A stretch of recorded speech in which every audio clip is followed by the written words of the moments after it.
as it ever has.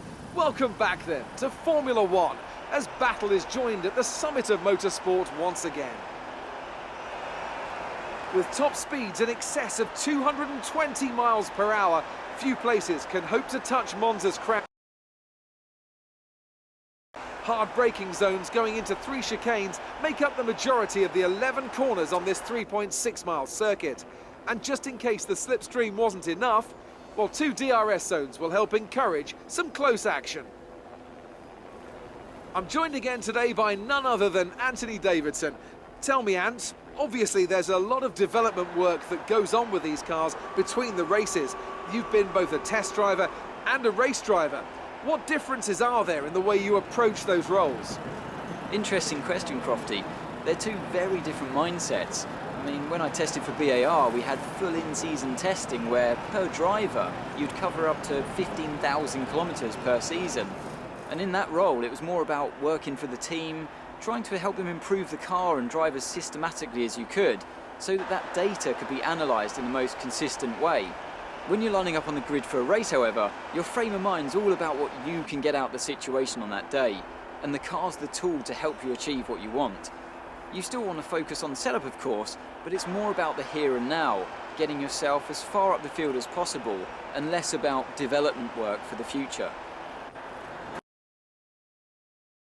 But don't brake too late on these cold tyres or you will hit someone.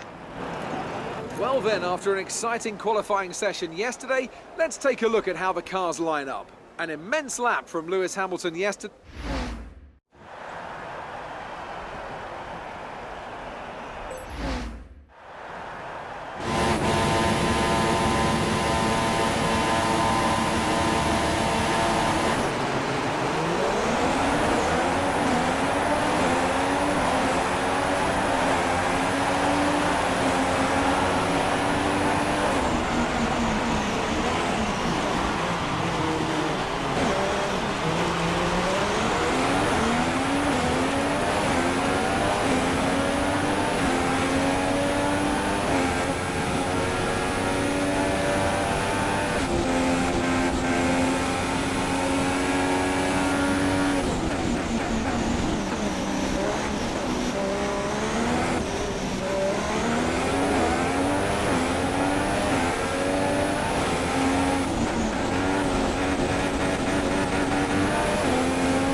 He's just put in the best lap of the race so far.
Green flag, we're racing.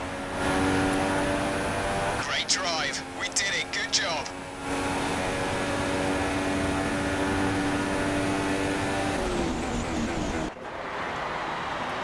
So, another excellent win from Ferrari. Anthony, what do you think made the difference here? Well, I think the track conditions just really suited their car today. Wind, track temperature, you name it. These cars come alive when the tyres are just at the right temperature. So the more easily you can keep them there, the better your race tends to go. And that's exactly what happened. Their car just looks so comfortable out there. So, here they come now, out onto the podium. Wherever you go, anywhere in the world, the prancing horse flags are dominant in the grandstands, and they're out in force again today. It's Ferrari on the top step once more.